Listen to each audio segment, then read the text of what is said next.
В республике почтили память новомучеников и исповедников земли Чувашской. Ежегодно местом притяжения духовенства и мирян становится поселок Первомайский Алатырского округа. Здесь находится самое массовое в Чувашии захоронение репрессированных.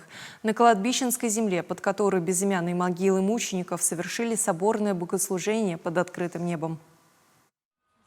Это место скорби и величия одновременно. В 30-е и 50-е годы прошлого века здесь была исправительно-трудовая колония, в которой содержались те, кто открыто исповедовал веру и отказался от нее под угрозой смерти и мучений. Люди умирали от голода, болезни, непосильного труда. Их хоронили просто в ямах, немощных часто закапывали живыми. На безымянном кладбище покоятся сотни человек. 4 уже прославлены церковью в лике святых. Преподобном мученики Игнатий Лебедев и Тамара Цатси, священном мученики Дмитрий Воскресенский и Михаил Самсонов. Имена 134 человек, пострадавших за веру, установлены. Среди них 59 священнослужителей, 34 монаха и послушников монастырей, старосты и православные миряне. Здесь лежит у нас дедушка по отцу, Никитин Александр.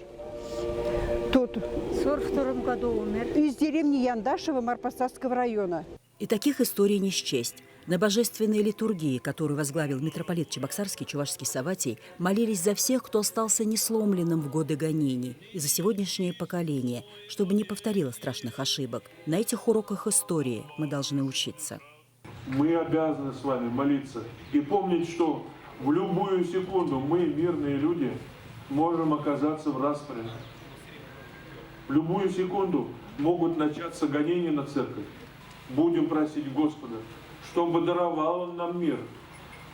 Самое страшное для нас всегда это междоусобная брань, когда мы друг против друга идем. Помолиться на этой литургии приезжают потомки репрессированных, паломники со всех концов Чувашии и других регионов России, многие даже целыми семьями. Святая память объединяет родных людей. Я первый раз на этом месте приехала с паломниками из города Ульяновска.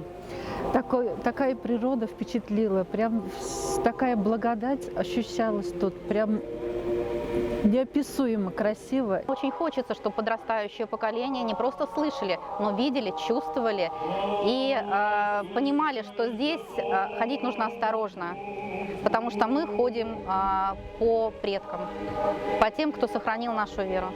Кладбище в Первомайском часто называют чувашским Бутово. Много лет здесь идет работа по созданию мемориального комплекса памяти жертв политических репрессий. Это место должно быть не просто местом паломничества, но и памятником историко-культурного наследия. Лидия Галактионова, Зинаида Паршагина, Вести Чувашия.